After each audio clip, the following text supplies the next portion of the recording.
Good evening. You're watching the News Tonight with me, Ishan Russell. News Tonight is your daily roundup of all that has happened across India and the world.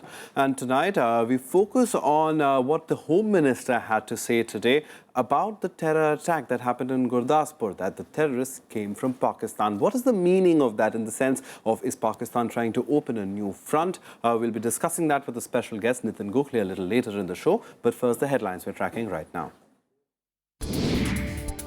APJ Abdul Kalam laid to rest at his hometown Rameshwaram as the nation bids a tearful farewell to the people's president, the Prime Minister amongst a host of leaders who attend the state funeral.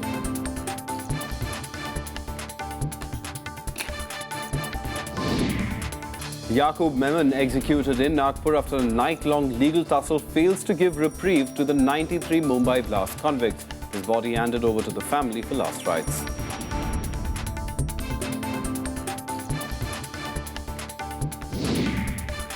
Home Minister Rajnath Singh makes a statement on the Gurdaspur attack, says the probe indicates terrorists infiltrated by crossing a river on the Indo-Pak border.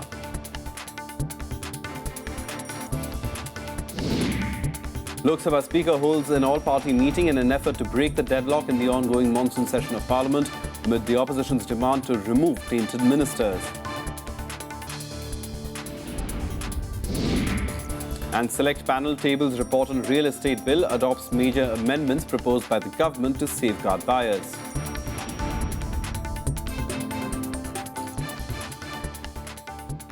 First up, the biggest story of the day. The mortal remains of former President APJ Abdul Kalam, who died on Monday, were laid to rest in Tamil Nadu town of Rameshwaram. The chiefs of the Army, Navy and Air Force led the nation in paying their final respects to Kalam, who as a former president was the supreme commander of the armed forces.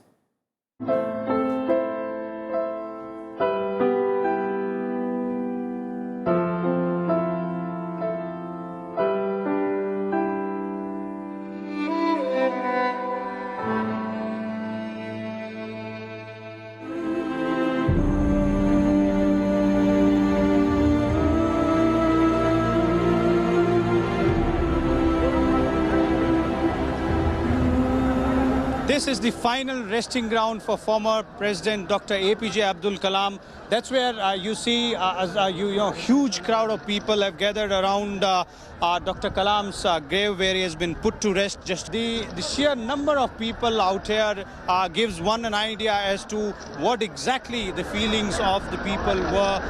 These people waiting. Thousands lined the streets of Rameshwaram on Thursday to pay their last respects to the people's president, APJ Abdul Kalam, who was laid to rest in his ancestral village with full state honours. Pain of losing our great hero. We call him as our hero, we call him everything. He has given us such motivation for us and to go on.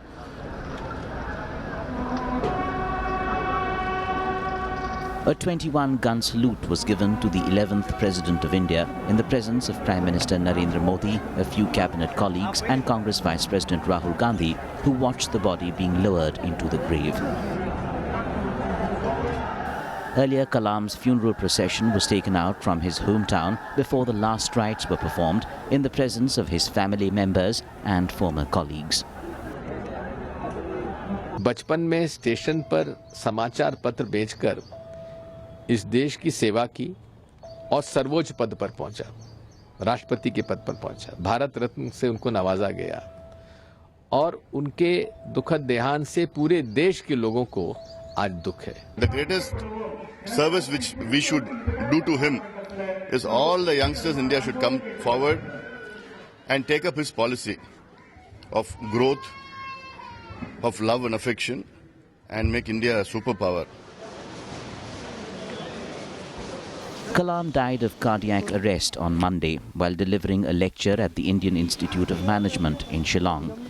India's president from 2002 to 2007, he's considered the father of India's missile program.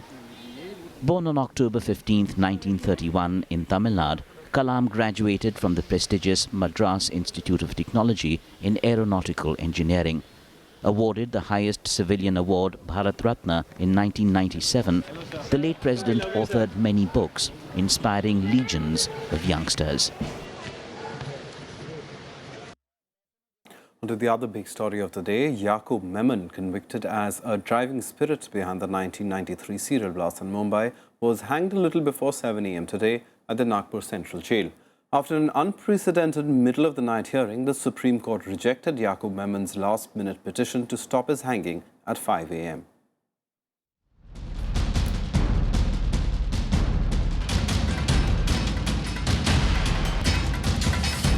The driving spirit behind the Mumbai serial blasts, Yaqub Memon was hanged today shortly before 7 a.m. at the Nagpur Central Jail. 5 बजे हमको बताया गया कि dismiss हो गया petition और उसमें फिर आगे की प्रक्रिया हम कर सकते हैं. 22 years after the dastardly 1993 Mumbai serial blasts, Memon, the sole convict on death row in the case, was hanged on his 53rd birthday. Last-ditch efforts by his counsels to stall the execution failed after the Supreme Court heard the plea in an unprecedented middle-of-the-night hearing before throwing it out. In his judgment, the court said stay of death warrant would be a travesty of justice. The plea is dismissed. शायद विश्व के इतिहास में किसी भी दुनिया के देश में ऐसा नहीं हुआ होगा कि रात को 2:30 बजे भी उस देश की सबसे बड़ी न्यायपालिका सुप्रीम कोर्ट किसी की मर्सी पिटीशन की हेयरिंग करने के लिए बैठी हुई हो. मैं समझता हूं कि इससे अधिक ट्रांसपेरेंट प्रोसेस, ट्रांसपेरेंट सिस्टम और कोई दूसरा नहीं हो सकता है. Memon's body was handed over to his family, which then flew it to Mumbai for the last rites. Security was beefed up in the city, with police disallowing any procession by the Memon family. Security is particularly tight in the Mahim area where Yaqub's family lives. Over 400 people have been detained as a preventive measure. Memon's hanging has generated sharp reactions from the political fraternity. The international pattern and trend where the ineffectiveness of death penalty has been demonstrated and shown. So India should also likewise abolish death penalty and change our law for life imprisonment. We have always respected the Supreme Court and our High Courts, that they may take time in the dispensation of justice, but finally it is done in a manner so that there is no question marks. The irresponsible statements which have come from some of the Congress party leaders with regard to the punishment given to the principal accused of the 1993 Mumbai blast also raises a cause of concern. Mainstream national parties are expected to react in a responsible manner. They are not expected to show the country as a divided house. The Mumbai blasts are the worst the country has witnessed till date. The series of explosions left 257 people dead and over 700 wounded. Yaqub Memon was the lone convict to be sent to the gallows in the case after he lost a series of legal battles for a stay on his execution. Bureau Report, Rajya Sabha TV. And Yaqub Memon's execution took place after a night-long suspense. In a first, the Supreme Court was opened for 3 judges to hear at 3 in the morning. After debating the matter for close to 1.5 hours, came the last words from the court to hang the 1993 Mumbai blast convict.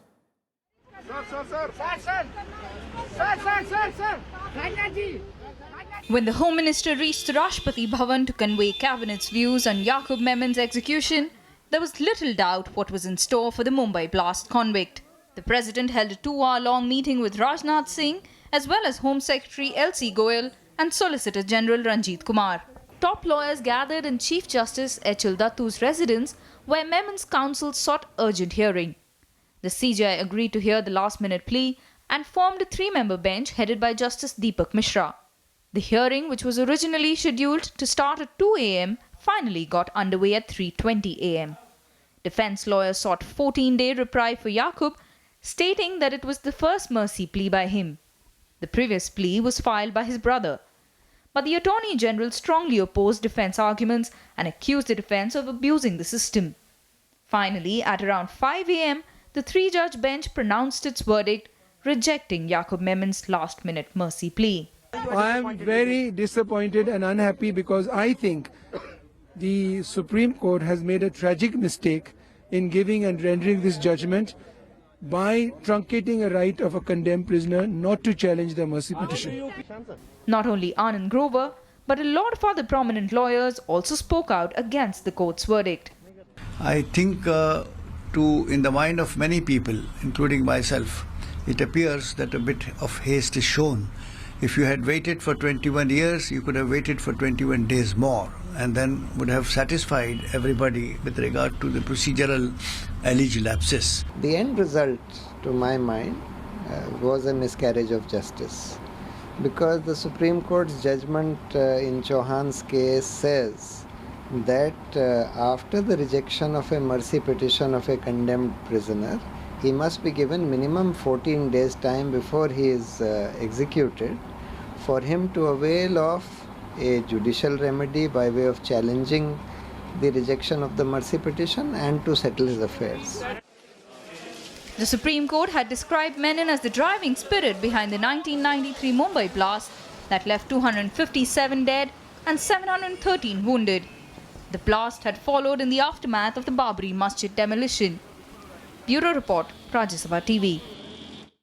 Now, Lok Sabha Speaker Sumitra Mahajan convened an all-party meeting today to discuss a way to end the continuous logjam in Parliament. In fact, in the meeting, the Speaker sought the opposition's cooperation in letting the House function, but the opposition, especially the Congress, stayed put on its demand of resignations before any discussions. The Congress party is demanding the resignations of External Affairs Minister Sushma Swaraj and the Chief Ministers of Rajasthan and Madhya Pradesh. सभी पक्षों ने अगर मिलके कुछ rules बनाए तो उसका पालन होना चाहिए।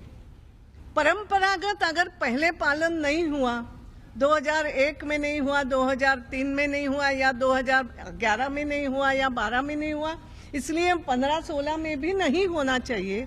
क्या इसी बात को हम लेकर चले क्या? To take initiative, they are not taking initiative. They don't want to run house smoothly. They don't want to tackle the problems. They want to keep the issues alive. So it is left to them. Now to a focus story for today. Home Minister Rajnath Singh made a statement in the Rajya Sabha today on the terror strike in Punjab's Gurdaspur this Monday. The Home Minister asserted that 3 terrorists who wreaked havoc came from Pakistan. Singh also expressed the government's commitment to combat cross-border terror. Linking the Gurdaspur attack to Pakistan, Home Minister Rajnath Singh made a statement in the Rajya Sabha on Thursday. He said that the preliminary analyses of the GPS data recovered from the 3 terrorists indicate that they had infiltrated through the river Ravi along the Indo-Pak border.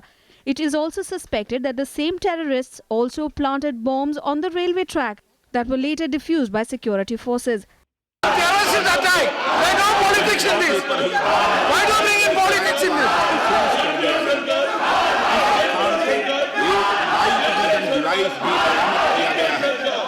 The Home Minister also warned of a forceful response to any attempt to undermine India's territorial integrity or security.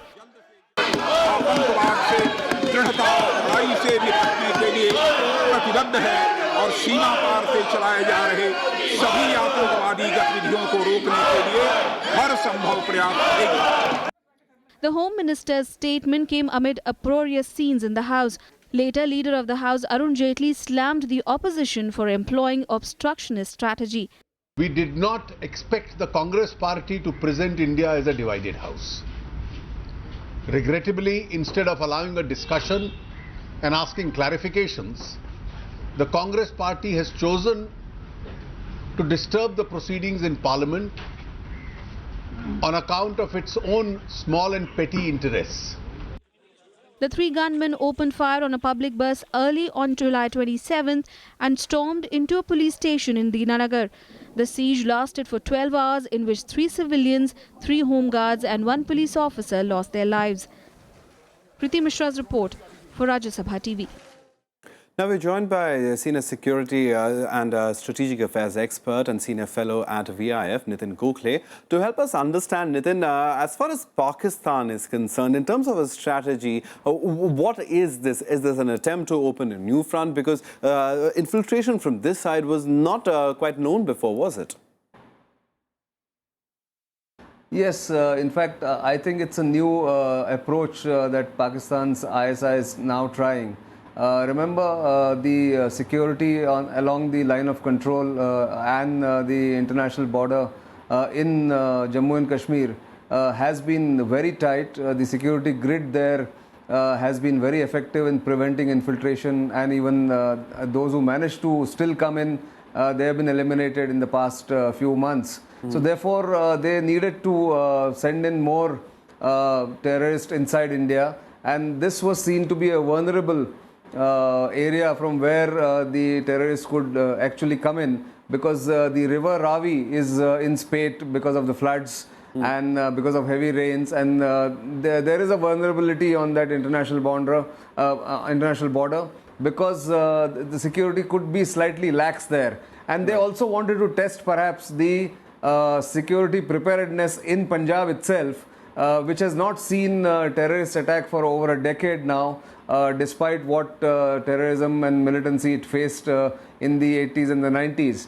So therefore, this was a test case, and therefore a weak spot was chosen, and the terrorists were sent in there with deliberately chosen target in the border district of Gurdaspur. All right, Nitin, coming to the larger point of India-Pakistan relations, and this in that context, because what the Home Minister today said was that they came from Pakistan, a befitting reply would be given, but at the same time, the government says the talks would continue. Pakistan, on the other hand, of course, as always, the civilian administration says something, and the military and its supporting elements go out and do something completely different. So how are the two countries poised right now, and how do you see the situation developing? Well, I think what the government, the Modi government is doing actually is to adopt a two-pronged approach. They know that whenever there is an attempt to broker peace between India and Pakistan, the deep state in Pakistan tries to disrupt it, tries to disrupt the process and create violence or violent incidents in India, which will then force the Indian government to call off the talks. That has been a repeated pattern. The government knows this, and from what we know, the current government wants to continue this process of what was decided at UFA, despite this provocation. But my guess is, and my educated guess is, that if there is one more provocation, if there is one more attack, the response will be disproportionate. And I think the repeat of what happened in Arnia sector last year in Jammu and Kashmir, when LOC and IB ceasefire was breached, the response from India was disproportionate. I think that will follow. But at the moment, the government seems to be invested in talking to Pakistan, because it has decided at UFA to go ahead with this talks, and it wants to give it a chance, lest anybody says that this government is a hardliner government and it does not want to speak to Pakistan. So the government is probably going ahead with the same timetable as it had decided at UFA. The NSA level talks are likely to take place as scheduled, and the other processes, other steps will also follow, is what my guess is, and my educated guess is really.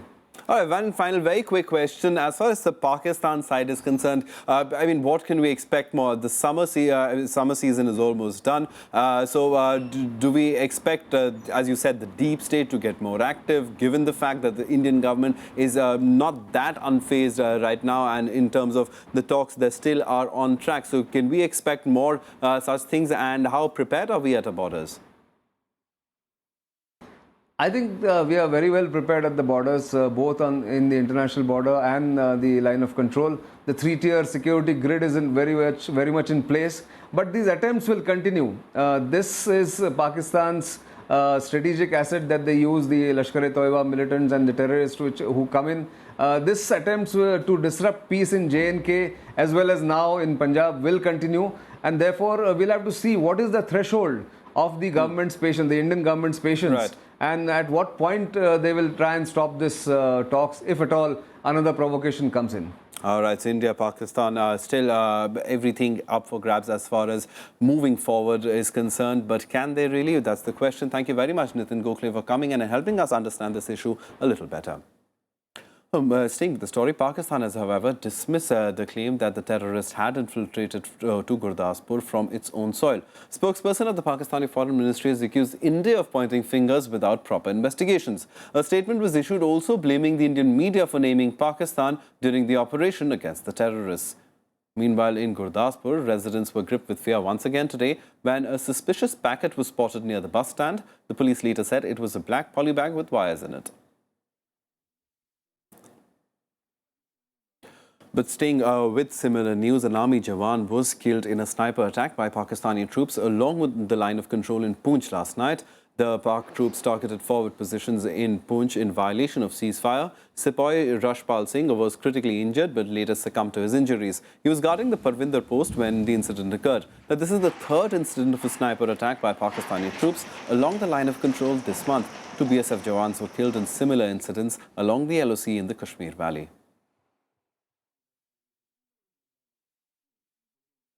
Well, time for us to take a very quick break. Coming up on the other side, all the other international news. A debris has been found on Indian Ocean, believed to be that of Malaysia's missing MH370 airline. The recovered part has been sent to France for a probe. More on that on the other side.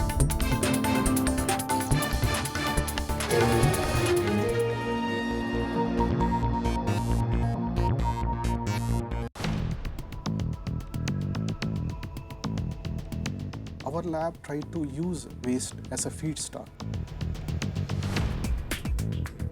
to produce various value-added products. In this way, we are producing hydrogen, electricity through microbial fuel cell, volatile fatty acids, and biodiesel. Watch Eureka with Dr. S. Venkatamohan, Senior Scientist at CSIR IICT, Hyderabad, on Rajya Sabha television.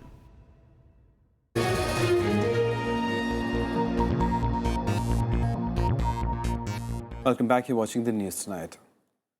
Now, the select panel examining the real estate bill tabled its report in the Rajya Sabha on Thursday. It made several recommendations but adopted major amendments proposed by the government. The Congress, the AIADMK, the CPM and the Samajwadi Party, however, tendered dissent notes.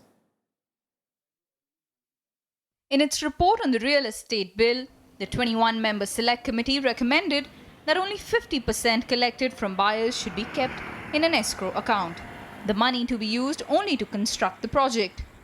The original bill drafted by the UPA had mandated 70% kept in a separate bank account. In fact, 50% is the minimum. Any state government, because we are in a federal structure, if any government wants to increase it, they can, in particular states. We have done this because only in Mumbai the case is different, in Bangalore the case is different, in the Andhra case is different, in Delhi NCR case is different. The committee also said the promoter must disclose about exiting projects and the payment due on land title. It held that interest payable by the promoter and the allottee should be the same in case of default. It also says the definition of the word advertisement must be made more exhaustive to protect the interest of the home buyers. Whatever builder will show, that should be given to the consumer. And it will not be possible tomorrow that you are showing something else and you are giving something else. And whatever you are telling at day one, that this will be the project, these will be the buildings, total stories will be this much, parking area will be this much. That should be exactly there when the project is completed. Registering dissent, the Congress and the CPM said constructions in smaller areas should be brought within the ambit of the bill. The AIADMK and the SP wanted states to legislate their own bill as land is a state subject. The Rajya Sabha had referred the Real Estate Regulation and Development Bill to a select committee on 6th of May. Kriti Mishra's report for Rajya Sabha TV. The time now for all the other national news and updates nationwide. Heavy to very heavy rains are expected in West Bengal and Odisha in the next 2 days after Cyclone Koman in landfall in Bangladesh on Thursday evening. The wind speed is expected to reach 60 to 70 kilometers per hour, while the sea conditions will be very rough. West Bengal Chief Minister Mamata Banerjee also cut short her foreign visit by a day after the high alert in the state. India is expected to surpass China to become the world's most populous nation by 2022. This is according to a United Nations report. India and China remain the two largest countries in the world, each with over 1 billion people. Both nations together represent 37% of the world's total population.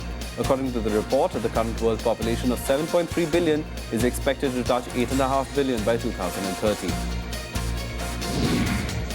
Chief Minister Arvind Kejriwal has written to Union Home Minister Rajya Singh complaining against Prime Minister Narendra Modi's alleged intervention in the functioning of the Delhi government. The Chief Minister has expressed his displeasure over the transfer of two senior bureaucrats without consulting the Delhi government. Some international news now, and the French police are investigating a large piece of debris found on the island of La Réunion last night. Investigating agencies are working closely with Malaysian and Australian authorities to examine the debris and determine whether it came from the missing Malaysian Airlines flight MH370. The plane vanished last year and one of the biggest mysteries in aviation history to date. Has the elusive wreckage of the Malaysian airline flight MH370 finally been found? All hopes are high after debris, believed to be from the ill-fated plane, washed up on the French-Indian Ocean island of La Réunion. The 2-meter-long piece resembling a flaperon, a part of the wing from a Boeing 777, was found late on Wednesday. If proven, the find will be a major breakthrough in the search for the aircraft that went missing in March last year. Malaysia has rushed a team to the island to determine if the debris is indeed from the missing aircraft. Whatever wreckage found need to be further verified before we can further confirm whether it's belonged to MH370. So we have dispatched a team to investigate on these issues, and we hope that we can identify it as soon as possible. It should not take aviation experts long to figure out if the piece was part of MH370. Pieces of aircraft usually contain distinctive markings or part numbers that allow it to be traced to individual aircraft. By far, it's the first time that there's been wreckage that has the potential to be identified as associated with this missing aircraft. And so if in fact that is confirmed, it certainly is a major breakthrough and really pinpoints the fact that the aircraft entered the sea in the Indian Ocean. The location of the debris is consistent with the search area identified. A confirmation may give some clarity to the families of those on board as to what may have happened. 而且我指的这官方的确认，主要是指的 GCC 跟中国政府。你马来西亚政府说了，我现在都不相信了，我已经没法再相信马航跟马政府说的任何话了。But in a setback for the Malaysian Airlines, Russia vetoed a UNSC resolution that sought to set up a special tribunal to try those responsible for shooting down its other plane, MH17, in Ukraine last year. The resolution failed to pass muster at the UN despite 11 votes in favor. The members accused pro-Russian separatist rebels of shooting down the Boeing 777 that had 298 passengers on board. Bureau Report, Rajya Sabha TV. Time now for all the sports action in Sports Beat. Dale Steyn became the second South African bowler to take 400 Test wickets. He reached the feat after dismissing Bangladesh opener Tamim Iqbal on the opening day of the second Test in Dhaka. Steyn completed the milestone in his 80th Test, becoming the fastest to do so. Sean Pollock is the only other South African in the elite club with 421 wickets. England were bowled out for 281 runs in their first innings in day 2 of the third Ashes Test. England started the day trailing by 3 runs but was 7 wickets down before crossing the 200 mark. Joe Root, Ian Bell and Moeen Ali struck half-centuries to give England a lead of 145 runs in the first innings. Hazelwood and Nathan Lyon took 3 wickets each. Australia reached 73 for 2 at tea, still trailing by 72 runs. Indian coach Stephen Constantine announced a list of 28 probables for 2018 World Cup preliminary match against Iran. The match is slated to be played in Bengaluru in September. The 28 probables will assemble for a preparatory camp in Pune next month. Well, that's the news tonight. Good night.